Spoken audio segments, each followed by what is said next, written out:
We are Chickies and Pete in South Philly for Birds of the Bye, benefiting the Travis Manion Foundation. Brought to you by Bud Light. Ike, we were just on the air 5 minutes ago. How you feeling, brother? Well, I just swallowed that chicken sandwich. Ooh. There you go. Pause. Nice. Yeah. I feel pretty good, though, brother. I don't know if that's a pause moment. Well, I mean, I just felt like I needed to. Does anyone Victory. call anything a chicken sandwich? Well, Yeah. it's choking the chicken. All right. That's pretty good by you. Yeah, it's quick. I'm feeling pretty good, brother Sprite. That is Jackie Baseball. Jackie Baseball? I'll just say loser. this. I'll just say this. You fat loser. Nope. We better be ready to give Cal Schwarber 5 years. $150+ million. We had better be ready to do it. That's all I'm saying. Holla at your boy. I don't want to do it. Nah. I don't want to do it. Nah, don't do it. Nah, finally, people get what they want. Me talking about Eagles football, baby. Yep. Birds at the bye. Birds at the Bye, baby. Oh, man. Joe, it's going to be a big show. Elliott Shore Parks joins us for the 3 o'clock hour again. Yep. So if you liked that yesterday, tune in again. Baldy will join us at 4. That was kind of tamed yesterday. We will have Broads in here for Flyers and 50. That is the rumor at 3:30. Yeah. We'll see if he wants to start any more trouble. Yeah. Or if he even gets a microphone. Yeah, well, we'll see. Well, there's only 4 seats. First And- time we've seen him. Yes, since he tried to take our his jobs. big inside move, yeah. Yeah. And Joe Giglio with us for the first hour. Joe, we never spoke to you about Broads' big move to try to Yeah, how about that, take Joe? the afternoon I have a show. lot of thoughts on it. Okay, I'd love to hear from you. My first thought is that publication is behind a paywall, right? It is. He didn't think any of us would see it. He thought he could say whatever he wanted. Well, how did Jack get it? How did Fritzy get it? Yeah. You don't pay for the Business No, Journal. I don't. It was unlocked. I don't know why. Oh. Yeah. It was such exclusive content. Wow. That they unlocked it knowing they were But when gonna I went to they put the paywall back up. Do you think Broads made a phone call? Yes, It's a please, paywall. before anyone else reads this. Yeah, okay, so you think Broads thought we would never see it? I think he thought it was totally in the dark, just for like a few people to see, and he was not prepared for what happened. And then if let's say you were in that situation, and let's say you are, you're cemented now as a, full-time daytime host here on WIP. Let's say you're in Broad's situation, you make that comment, and then you get put on in the spotlight on the WIP afternoon show. Broads thought the right way was to raise his voice 6 octaves and double down. No, And take a shot at me. And take a shot at and Jack, yeah. Well, and also take a shot at your show, Joe. Yep. Giglio. Oh, I didn't hear that. Yeah, well, we said, well, what about middays? He's like, I'm not interested in middays. Oh, Yeah, yes. all right. So what would you have done? I in missed that. that. situation? Broads Yeah. and I will have to have a talk about that. Yeah. So I think the proper play would have just been to say, I'm being aspirational. It has nothing to do, because that's probably what it was, right? He just Yes. is being aspirational, and that's fine. Everyone in this business is, but that's what he should have done, yelling and doubling down and then taking a shot at the midday, not how you handle it. Yeah, well, he tensed up a little bit. Yeah, he yeah. tensed up a little bit. Wasn't ready? So we're going to do something we never do, and we're going to talk about the Eagles all day here on the show. During the Eagles season. Yeah, we thought we'd mix it up a little bit for Birds at the Bye. We have 2, and I'll start with you, Giglio. How about this? We have 2, put special teams away. The offense and the defense. Even though we respect special teams. We on this respect show. special teams On this show, you have yeah. to, yeah. And both of them have had their moments, right? The offense has had their moments. The defense has had their moments. But neither unit, I don't think, is anywhere near. We expected the offense to be better than it was last year, and the defense is clearly not as good as it was last year. If I had to ask you, what do you have more confidence in for the second half of the year, the Eagles offense or the Eagles defense playing at a level we need, in the context of a Super Bowl? Which side of the ball are you more confident in? So it's interesting we're having this conversation today, because like 2 weeks ago I would have had a different answer. But I am now more confident in the offense the rest of the way, because I think Patullo has figured some things out. They've adjusted. Jalen Hurts is playing as well in the passing game as we've seen in a very long time. They just ran the football as well as they have at any time since last year. And the defense, guys, we can all be excited for what Howie Roseman did the last couple of weeks, but it's also, when you take a step back, it does feel a little bit alarming that they think they need to import 4 defensive players at this point of the season. It tells you what I think they think of the players they have on that side of the football, and all of them come with questions. Brandon Graham hasn't played since last season. Michael Carter has not been the same player the last couple of years for the Jets. Jair Alexander, John Ritchie's trying to tell me this morning he's going to the Hall of Fame. He couldn't give it on the field. Oh, Richie's out of control. Oh, he Alexander. loves him. We ordered his jersey this morning for him. And then Jalen Phillips, I like a lot. Can I interrupt you for a second?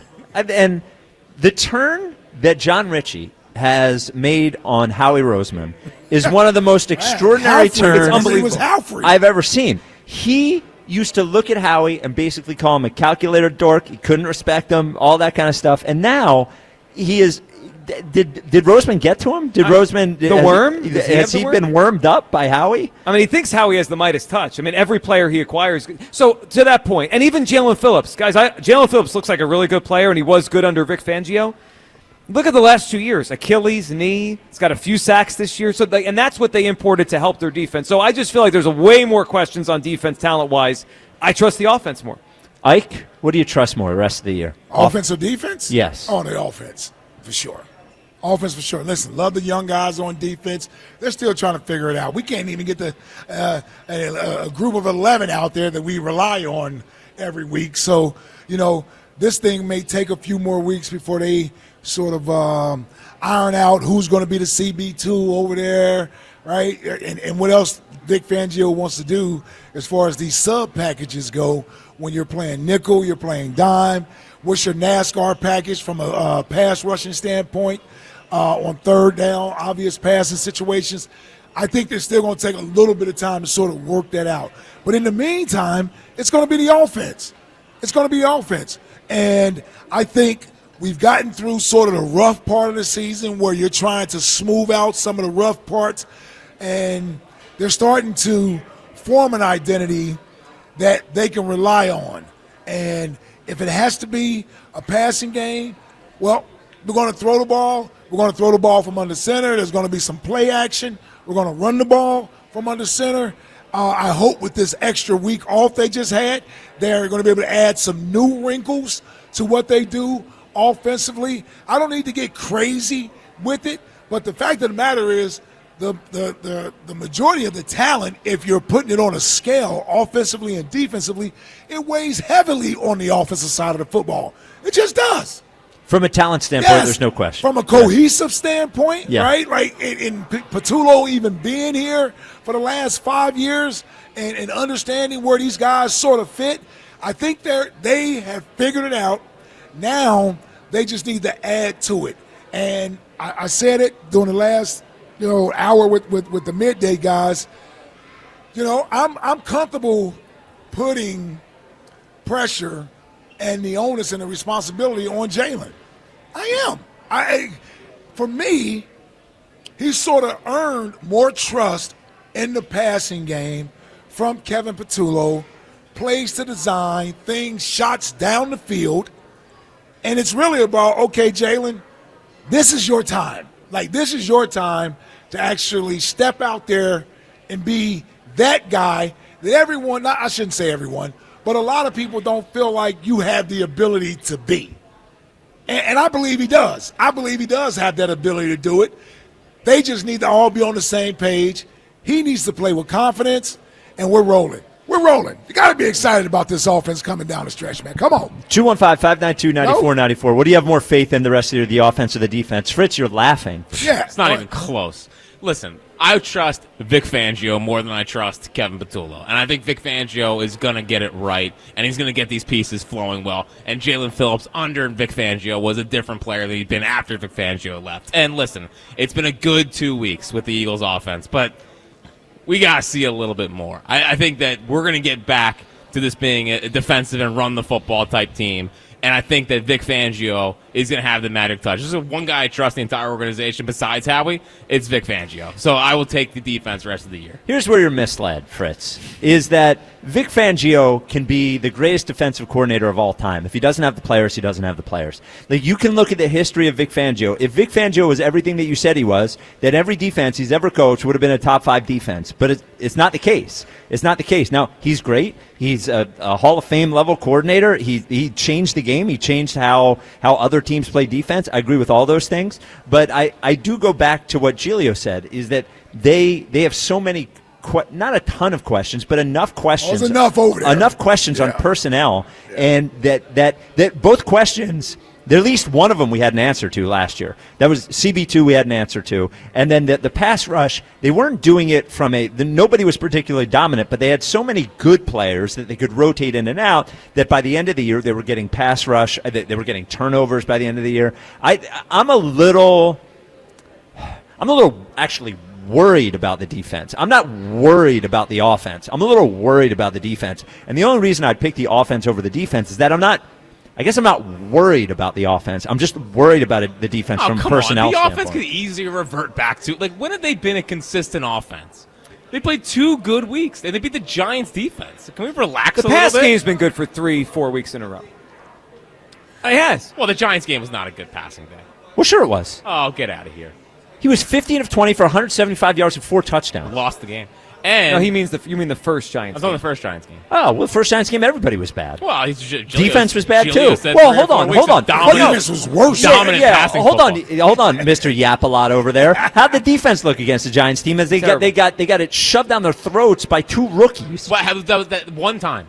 One game the entire season, they got bullied. This defense let Carson Wentz go up and down the field. If he didn't miss, did he get in the end zone? No, but if he didn't miss throws, the Vikings with Wentz, who had one bad shoulder, would have had like 35 points. That's fine. No, Listen, it's not. When you have a great player like Carson Wentz it's you got to sometimes chalk it up to that. Yeah. Giglio, you know that. Sure.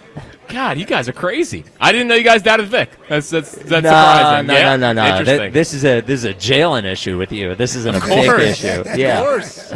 Are you where are you? No, we had our intervention last week with you and the Jalen people. It didn't really work. No, it helped. Did it help you personally? Yeah, I thought Monday was my most positive Fritz at 6 open in the history of the show. Really? Yeah. What? That they're going to win the Super Bowl? Yeah. Are you sure that's not an emotional hedge for you? We'll see. Okay. We'll see. We'll see. No, but I said one of the reasons why they're going to win the Super Bowl is because of the adjustments they made on the passing game. You see, but here's the trick to that, though, Spike. Yeah. There's no tricks. They are going to win the Super Bowl. I know. Yeah, I hope you do. So I hope you get ready to embrace and enjoy. Fritz Stradamus. Back I did this to last back. year. Well, the trick is now if they don't, Jalen cost them because Jack said he would play They better sign Kyle Tucker. They better sign Alex Bregman. I mean, don't worry. We're going to have a rookie playing in the outfield while we play Nick Castellanos. $20 million to be on a different team. Team's a snooze fest. Yeah. Wait, which team? This team. He's talking about the Phillies. No, the Eagles are Oh, okay. so boring. 215-592-9494.